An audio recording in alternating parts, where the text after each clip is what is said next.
Sai Sanjeevani hospital, station road, Sitapur. Sitapur का पहला multi speciality hospital, जहां आपको जनरल फिजिशियन, हड्डी रोग, स्त्री रोग, जनरल सर्जरी, नाक कान गला और न्यूरो के डॉक्टर उपलब्ध हैं। साई संजीवनी में आयुष्मान कार्ड धारकों का मुफ्त इलाज और टीपीए कार्ड धारकों के लिए कैशलेस सुविधा उपलब्ध की गई है। हॉस्पिटल में आईसीयू, वेंटिलेटर, बाईपैप व डायलिसिस की सुविधा भी उपलब्ध है। Sai Sanjeevani hospital, station road, Sitapur. नमस्कार, आप देखना शुरू कर चुके हैं आई इंडिया और मैं हूं डॉक्टर पंकज सिंह गौर। और आई इंडिया के स्टूडियो में एक बार फिर से महाभविष्य वक्ता स्वामी मृदुलाम महाराज जी आए हुए हैं। पहले तो आपका स्वागत करते हैं। भारत देश में अगर सबसे ज्यादा निगाहें किसी बात पर लगी हैं तो वो है भारतीय जनता पार्टी का अगला राष्ट्रीय अध्यक्ष कौन होगा। भाजपा ही नहीं बल्कि विपक्षी पार्टियों की भी उस पर निगाहें लगी हुई हैं। दरअसल जिस तरीके से बीरबल की खिचड़ी की तरह भाजपा अध्यक्ष का मामला पक रहा है, वो अपने आप में उस पार्टी के लिए एक सवाल भी खड़ा कर रहा है, जो दावे तो करती है कि विश्व की सबसे बड़ी पार्टी है, लेकिन संगठन के चुनाव में इस बार राष्ट्रीय अध्यक्ष से लेकर कई प्रदेशों के अध्यक्ष और यहाँ तक कि मंडल अध्यक्ष से लेकर जिला अध्यक्ष तक घोषित नहीं कर पाई। और तो और जिलों में अगर जिला अध्यक्ष बना दिए तो कार्यकारिणी का गठन नहीं हो पाया।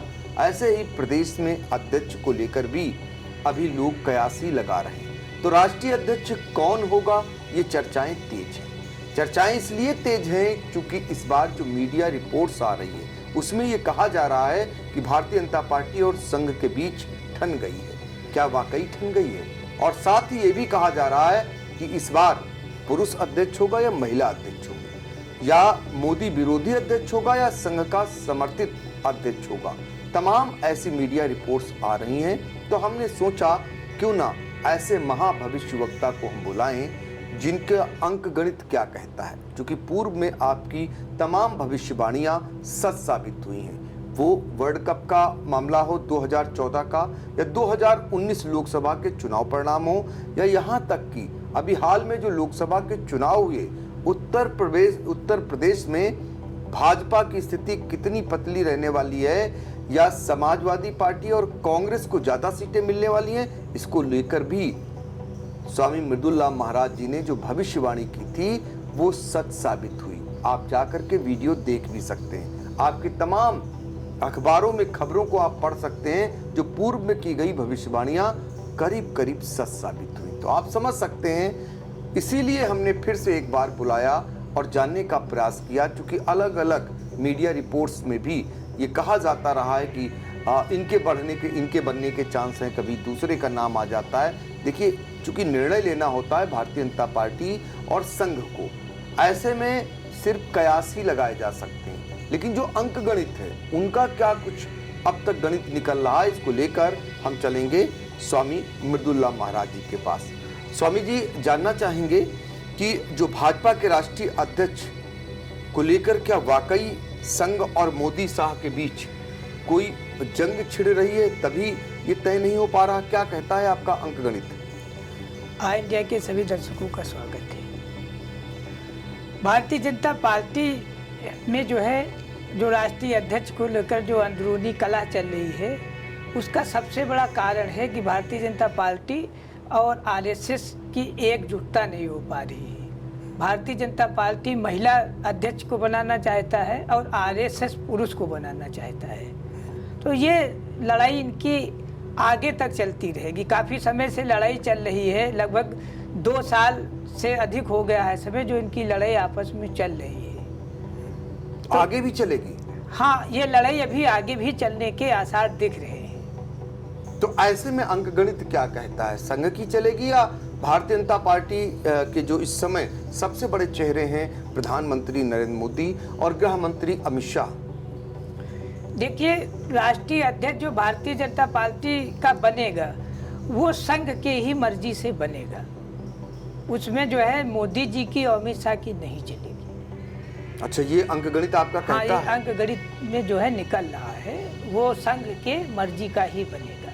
तो देखिए, बड़ी बात आपने बता दी और बड़ी भविष्यवाणी भी कर दी कि इस बार भारतीय जनता पार्टी का जो राष्ट्रीय अध्यक्ष बनेगा उसमें मोदी और अमित शाह की चलने वाली नहीं है, संघ की ही चलेगी। ये आपका अपना अंक गणित है, आपकी अपनी भविष्यवाणी है। अब जानना चाहेंगे सभी लोग कि राष्ट्रीय अध्यक्ष को लेकर महिला और पुरुष के बीच में जो तमाम नाम आ रहे हैं, महिलाओं की पहले बात कर लेते हैं। महिलाओं को लेकर वित्त मंत्री सीतारमण का नाम आ गया। इसके अलावा पूर्व मुख्यमंत्री रही वसुंधरा राजे सिंधिया का नाम आ गया, और फिर 2 और महिलाएं अलग अलग प्रांतों से आईं। आंध्र प्रदेश से जो महिला आई वो पुरंदेश्वरी राजेश्वरी, इनका नाम आ गया। ये छत्तीसगढ़ जो है वहाँ की भाजपा के प्रभारी हैं, इनका नाम बड़ी तेजी से उछला कि ये भी उस रेस में है, इनका नाम प्रमुखता से चल रहा है। इसके अलावा एक नाम और आ गया, ये वनाथी श्रीनिवासन, ये तमिलनाडु की हैं। ये सब भारतीय जनता पार्टी में अलग अलग पदों पर, बड़े पदों पर रही हैं। इनके नाम बहुत तेजी से सामने आए। अब ये जो नाम आ रहे महिलाओं के, और इनमें क्या लगता है, सिर्फ नाम ही इनका आया है या आगे चलकर इनमें से कोई राष्ट्रीय अध्यक्ष बन सकता है? देखिए, महिलाओं का अगर नाम आया है तो उसको लेकर भाजपा और संघ में बातचीत भी हुई है, लेकिन महिला राष्ट्रीय अध्यक्ष भाजपा का बनना कोई क्लियर नहीं नक्षत्र में निकल रहा है। जो भाजपा का राष्ट्रीय अध्यक्ष बनेगा वो पुरुष ही बनेगा। अच्छा। महिला के बनने के योग कम है। महिला के बनने के योग कम है, और जबकि भारतीय जनता पार्टी महिलाओं को लेकर महिला सम्मान की बातें करती हैं, महिलाओं को उनके हक दिलाने की बातें होती हैं। ऐसे में आपकी जो भविष्यवाणी है वो कहती है कि भारतीय जनता पार्टी का कोई भी शायद महिला अध्यक्ष नहीं बन पाएगा। देखिए, ये भविष्यवाणी है, ये बहुत बार ऐसा होता है कि सच भी साबित होती है और कभी कभी ये सच नहीं साबित होती है, लेकिन आपकी तमाम भविष्यवाणियां सच साबित हुई हैं। इसलिए हम बार बार इस मुद्दे पर आपसे बातचीत कर रहे हैं, लोगों को बताना चाहते हैं, क्योंकि बहुत सारे लोग जानना चाहते हैं। तो ये तो हो गया कि इस बार संघ की चलेगी, मोदी और शाह की नहीं चलेगी, ये आपने बताया। महिला राष्ट्रीय अध्यक्ष नहीं बनेगी, पुरुष ही राष्ट्रीय अध्यक्ष बनेगा भारतीय जनता पार्टी का, और अभी लड़ाई और लंबी चल सकती है। तो जो लड़ाई चल रही संघ और मोदी अमित शाह के बीच, वो लड़ाई बढ़ सकती है। तो ये आपकी भविष्यवाणियां हैं। अब जरा जानना चाहेंगे कि एक बयान अभी हाल में आया है संघ प्रमुख मोहन भागवत जी का, और वो बयान बड़ा महत्वपूर्ण बयान इसलिए लिया गया है, उसको उस पर लेकर तमाम बयान भी आने शुरू हो गए और तमाम चर्चाएं शुरू हो गई। वो बयान 75 साल रिटायरमेंट को लेकर के है नेताओं के लिए, और उसको लेकर सीधा निशाना कहीं न कहीं प्रधानमंत्री नरेंद्र मोदी पर लगना बताया जाता है। उनकी भी उम्र 75 साल हो रही है, तो क्या वो रिटायर होंगे? ये तमाम बातें होनी शुरू हो गई। पार्टी के अंदर से भी कहीं न कहीं चर्चाएं हो रही हैं, बाहर तो नहीं आ रही, लेकिन विपक्ष इसको लेकर अब राजनीति करना शुरू कर चुका है। तो स्वामी जी जानना चाहेंगे कि जो 75 साल की बात आ रही है, इसमें आपको क्या लगता है?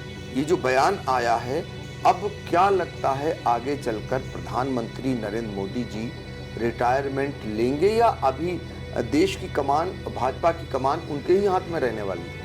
देखिए, भाजपा अध्यक्ष को लेकर जो लड़ाई छिड़ी हुई है, ये रिटायरमेंट को लेकर ही छिड़ी हुई है, 75 साल वाली।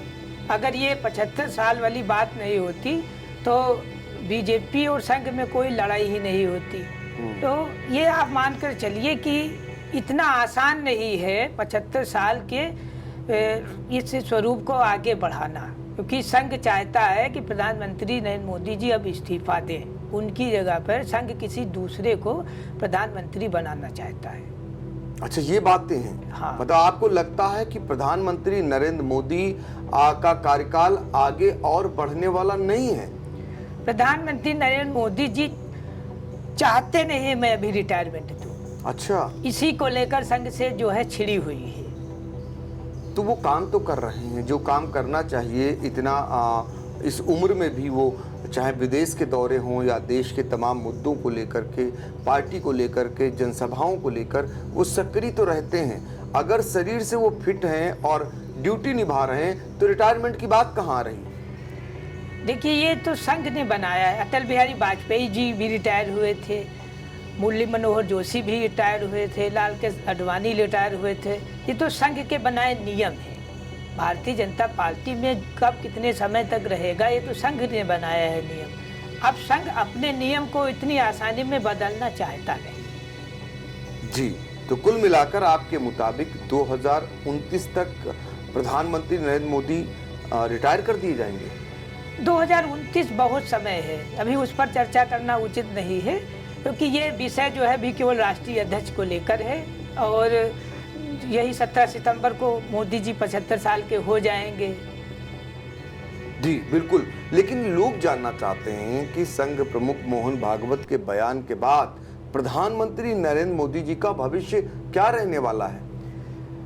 अब ये जब भारतीय जनता पार्टी का राष्ट्रीय अध्यक्ष चुना जाएगा उसी समय जो है इस पर हम चर्चा करेंगे। जी, तो देखिए ये चर्चा चूंकि अभी आपका कहना है कि राष्ट्रीय अध्यक्ष को लेकर के हम चर्चा कर रहे हैं, उसके अंक गणित के हिसाब से उस पर भविष्यवाणियां कर रहे हैं, तो ऐसे में आपने महिलाओं को लेकर तो बता दिया। अब अगर पुरुषों की बात करें, एक बड़ा नाम आया संजय जोशी जी का। वो संजय जोशी जी जो किनारे किए गए, संघ के बड़े पदाधिकारी थे और उसके बाद एक बड़ी भूमिका में थे, लेकिन उन्हें किनारे कर दिया गया जब मोदी और शाह जी का अपना राज आया। तो ऐसे में संजय जोशी को लेकर आपकी भविष्यवाणी क्या कहती है? संजय जोशी जी जो है संघ की पहली पसंद है राष्ट्रीय अध्यक्ष के लिए। जितने भी अभी तक दावेदार हैं उसमें संजय जोशी संघ की सबसे पहली पसंद है राष्ट्रीय अध्यक्ष बनने के लिए। अच्छा, पहली पसंद है। हाँ, लेकिन क्या संघ अपनी पसंद को अमली जामा पहना पाएगा? संघ अपनी पसंद को राष्ट्रीय अध्यक्ष बनाएगा, चाहे भारतीय जनता पार्टी रहे या टूट जाए। यहाँ तक एडमेंट है। हाँ, जहाँ तक है मोदी जी की पसंद का राष्ट्रीय अध्यक्ष नहीं बनेगा। संजय जी के बाद, संजय जोशी के बाद अगर बात करते हैं तो नितिन गडकरी जी की, वो भी संघ का उन पर पूरा भरपूर आशीर्वाद रहता है। और एक अगर मोदी सरकार के मंत्रियों में सबसे स्वच्छ छवि किसी की मानी जाती है तो नितिन गडकरी जी की है। उनका काम बोलता भी है और वो सबसे अलग माने जाते हैं। तो नितिन गडकरी जी को लेकर क्या संघ उनका भी नाम आगे कर सकता है या उनके नाम पर भी मंथन चल रहा है? नितिन गडकरी को भी संघ आगे कर सकता है। नितिन गडकरी भी संघ की पसंद है। और भारत देश के रक्षा मंत्री राजनाथ सिंह को भी संघ जो है पसंद करता है। राजनाथ सिंह राष्ट्रीय अध्यक्ष रह चुके हैं, उनको पसंद करता है संघ। अच्छा, तो ये तीन नाम ऐसे प्रमुख हैं। हाँ। राजनाथ सिंह, नितिन गडकरी, संजय जोशी, जिनके नाम पर संघ जो है मंथन कर रहा है। हाँ। और संघ इनके नामों को आगे कर सकता है। हाँ। कोई और नाम भी आ सकता है। शिवराज सिंह चौहान का भी नाम बीच में बड़ी तेजी से आया था। शिवराज सिंह चौहान को उतना अनुभव नहीं राष्ट्रीय अध्यक्ष का है, इसीलिए शिवराज सिंह चौहान को बनाना नहीं चाहती भारतीय जनता पार्टी। अब आपके सामने ये इन नामों को रख दिया, महिलाओं को आपने दरकिनार कर दिया कि महिलाओं के नाम जो सुझाए जा रहे हैं भाजपा की तरफ से, संघ उस पर सहमत नहीं है। लेकिन जो नाम हमने आपको बताए जो संघ चाहता है जिनको, इनमें से किसके चांस ज्यादा बनते हैं? किसकी अंकगणित आपको मजबूत लगती है आपके मुताबिक? हमारे हिसाब से जो भारतीय जनता पार्टी के इस समय जो मौजूदा रक्षा मंत्री है, रक्षा मंत्री सबसे तेज है, लेकिन रक्षा मंत्री राष्ट्रीय अध्यक्ष बनना नहीं चाहते हैं। रक्षा मंत्री का पद नहीं छोड़ना चाहते हैं। राजनाथ सिंह जी। हाँ, राजनाथ सिंह जी। संघ चाहता है राजनाथ सिंह भारतीय जनता पार्टी के राष्ट्रीय अध्यक्ष का कार्यभार संभाले। तो ऐसे में किसके चांस बन सकते हैं? आपकी भविष्यवाणी क्या कहती है और कब तक भारतीय जनता पार्टी का राष्ट्रीय अध्यक्ष डिक्लेयर हो सकता है? 17 नवंबर 2025 के पहले, इसी साल 17 नवंबर 2025 के पहले भारतीय जनता पार्टी का राष्ट्रीय अध्यक्ष बन जाएगा। तो हम जुलाई में बात कर रहे हैं, तो जुलाई के बाद अगस्त आएगा, सितंबर आएगा, अक्टूबर आएगा, नवंबर आएगा, तो अभी इतने माह तक ये चलेगा मामला? चल सकता है क्या? ये लड़ाई दरअसल में लंबी चलेगी। अच्छा, बिहार चुनाव भी बीच में है, पड़ रहा है, और भी कई राज्यों में दौरे चल रहे हैं कुछ कार्यक्रमों को लेकर। संघ दरअसल में चाहता नहीं है कि इतनी जल्दी जो है मंथन इस पर हो। संघ तपा रहा है क्या भारतीय जनता पार्टी के जो बड़े नेता हैं, जो प्रमुख नेता हैं उनको? संघ दरअसल में जो ये 75 वर्ष का जो रिटायरमेंट नेताओं का है, तो संघ तो उसी ऊपर लगा हुआ है। ये 17 सितंबर के बाद भी चल सकता है। वैसे चाहे तो संघ, भारतीय जनता तो चाहती है कि इसी महीने हमारा राष्ट्रीय अध्यक्ष बन जाए, लेकिन संघ नहीं सहमत हो रहा है। तो देखिए, भारतीय जनता पार्टी के राष्ट्रीय अध्यक्ष को लेकर जो तमाम बातें सामने आ रही, मीडिया रिपोर्ट्स आ रही है, अब उसमें भविष्यवाणी भी की जा रही है। अंक गणित के अनुसार क्या कहती है कि भारतीय जनता पार्टी के राष्ट्रीय अध्यक्ष संघ का होगा या भारतीय जनता पार्टी का होगा, महिला होगी या फिर पुरुष होगा, कौन हो सकता है? संघ अपनी चला रहा है, संघ की ही चलेगी, ऐसी भविष्यवाणियां की जा रही हैं और ये भी कहा जा रहा है कि अभी ये मामला खिंच सकता है। तो आप समझ सकते हैं कि जो राष्ट्रीय अध्यक्ष को लेकर ठनी थी वो अभी ठनी रहेगी, यानी बीरबल की खिचड़ी जो पकनी है वो अभी समय लग सकता है, ऐसी भविष्यवाणी की जा रही है। तो फिलहाल अभी तो भविष्यवाणी है, कितनी सच साबित होगी और क्या कुछ आगे निकल करके आएगा, इस पर दर्शक अपनी राय रख सकते हैं और हम फिर किसी दूसरे मुद्दे को लेकर भविष्य वक्ता से फिर बात करेंगे और फिर आपके सामने लाने का प्रयास करेंगे। तो महाराज जी, आपका बहुत बहुत धन्यवाद। आकाश इंस्टीट्यूट ऑफ सीतापुर में मेडिकल व IIT JEE फाउंडेशन कक्षा 6 से 12वीं तक के तथा उत्तीर्ण विद्यार्थियों के लिए अग्रणी कोचिंग संस्थान, ground floor, penguin tower, Hardoi road, Sitapur.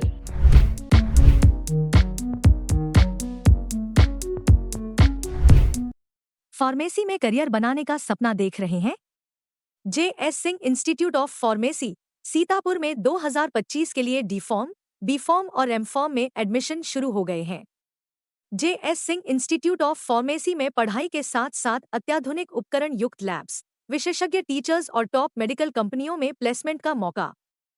यहाँ पर स्टूडेंट्स को वर्कशॉप, खेल कूद, इंडस्ट्रियल एवं हॉस्पिटल विजिट भी कराई जाती है। दवाओं की दुनिया में उतरकर अपना भविष्य संवारें। अभी एडमिशन फॉर्म भरें।